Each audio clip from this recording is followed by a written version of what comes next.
Wednesday. We spent a chunk of this morning talking with the last guys who made it into the field US Open qualifiers. We had a biology teacher, we had a familiar face, someone you know, and also a crowd favorite involved in that. Then we spent a little bit of time out getting the down low on the Wiregrass and all the craziness happening in the rough out here this week. And finally, we caught up with the heavy hitters, the guys that everybody wants to see, the guys who we think are going to be in contention come Sunday afternoon. And one of them is standing about 15 feet away from me here, Xander Schauffele, reigning PGA champ. He's one of the last guys on the range. US Open Wednesday in the books, Thursday coming up tomorrow. Lots coming for Golf.com.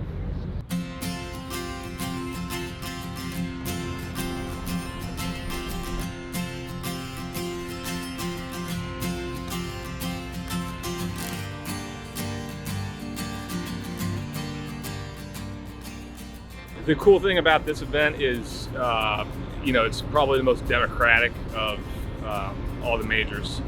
You start with this massive pool of qualifiers or hopefuls. There's about 10,000 players who attempt to qualify for the US Open. A lot of those players are familiar names, a guy like Matt Kuchar, Daniel Berger, pros who've been out here for years. But then you have guys like Colin Prater. He's a high school biology teacher from Colorado. 29 years old, playing his first US Open. Spent a little time with him yesterday after his practice round. We caught him by the 18th green and heard a little bit more about his. You said you're on vacation. Are your students, I assume a lot of them are aware that you're playing in the US Open this week?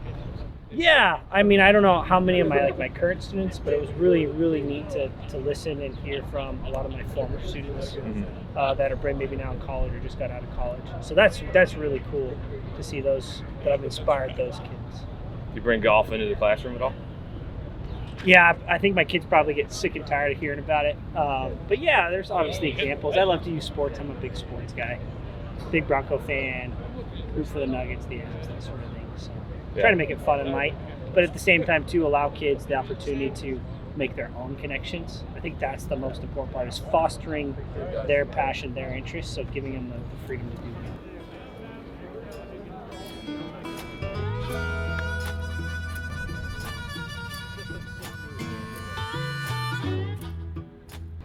Jon Rahm no longer in this tournament, but he did give us one tip.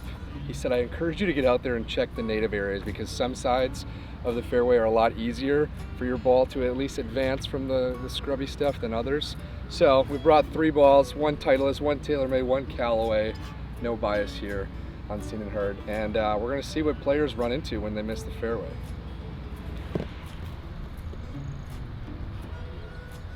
All right, so Martin Keimer, the one here 10 years ago, said at that point, if you hit into here, you had a probably 70% chance of advancing it. And I want to see if that's true. He says this week you got about a 30% chance. So this one, it actually is in a pretty low area in terms of scrub, but it's screwed, right? You're behind this little tuft. So you probably have to, 8-iron it that way. And you have that right in front of you. That's not good. This one, you actually might hit backwards because you can't go left and you can't go straight. It is a par 5, but it becomes an extremely long par 5 at this point. That's just a wedge out and you're kind of praying for par. Where'd the third one go? All right.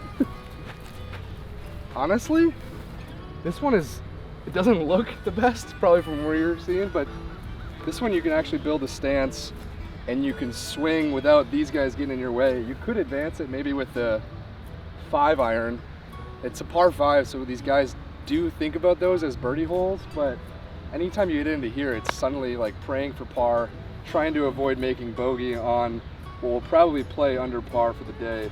This one feels like your best option. I think Martin Keimer might be telling the truth this week, is like, you throw 3 in there, you might be screwed 2 times out of 3.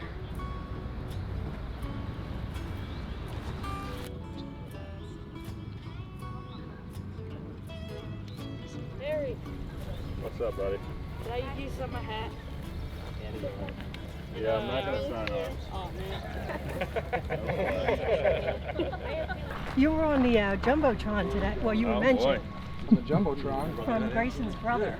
It's nice to be recognized, and it's nice to be recognized for doing well at what you love to do I well remember at. you saying that in Toronto last year, when suddenly you were contending at the Canadian Open, and it kind of felt like you were reaching some sort of epiphany with like where you were at mentally and the confidence level and the expectations you were setting for yourself. Was that the week that, or am I on something there? No, for sure.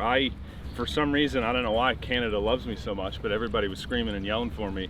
And then instead of like trying to avoid it necessarily, I did like just a way better job of embracing it, quote unquote, and had fun with it. And then, you know, I played good golf for that week. That's kind of part of the struggles was it would happen one week and then there'd be 4 weeks where, you know, I was not as good and not as nice to myself. And next thing you know, the struggles just become even worse.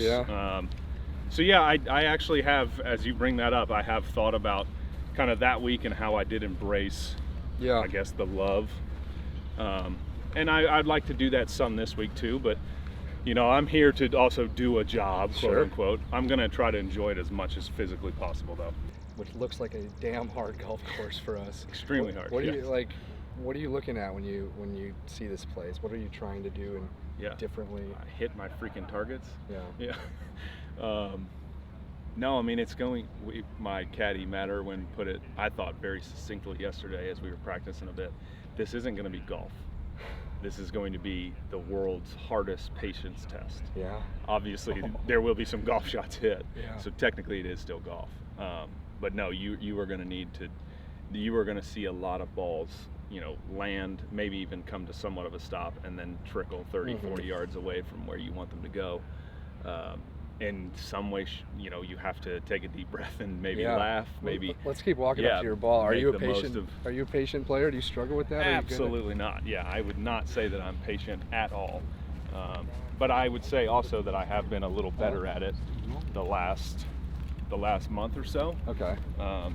And a part of that is also I'm hitting better golf shots. I know, so to know that I know it is to know that it's okay that it may not end up in the spot that I exactly want it to be in. I know that, you know, the next handful, I'm more than likely going to hit it where I want it to go. Well, I think you got bailed out here.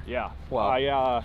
I went around, we walked around the front nine with Neil Shipley on Sunday. And he said in his scouting trip, if you hit it far enough left on this hole, you're not in this bushy stuff. And you might have some kind of chance. Let's see how you do it. What am I going to do, Erwin? You got 230 front. Well, then we got to try to hook it for the camera. Yeah, we got to get this. We got to hook it to the camera. Drawer, bud. 230 front, 258 stick total. So they have a little help. Hook it off sand.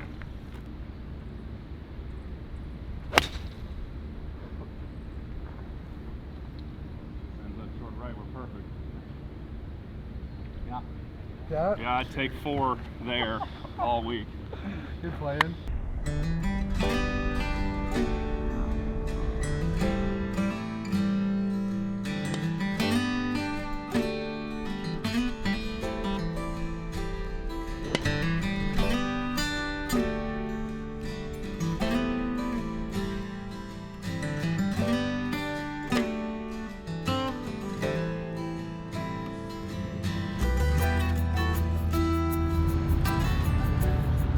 I feel really good about Ludwig right now. I know he's been dealing with his knee injury.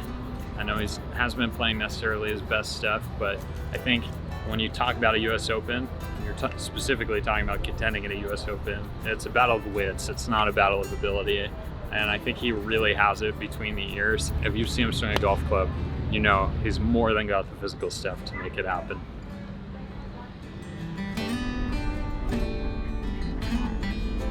Max Homa hit one bad shot, and I'm not even sure it was one bad shot at the Masters in April, and lost to Scotty Scheffler. He just tugged an 8-iron on number 12, wound up making double bogey.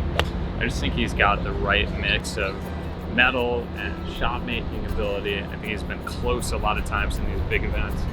I don't know, I think he just has the right mix required to win a U.S. Open, and especially a U.S. Open as his first major victory. Hit a cumulative 4 approach shots to probably about 35 combined feet. So yeah, he's had some looks for birdie out here. Was looking really, really dialed. And I think too, there's just like a comfort level and a confidence level that comes when you've done it. He seemed really tense at the PGA. He seems relaxed at Pinehurst. Tell it's late on a Wednesday afternoon right now because the silence is deafening out here.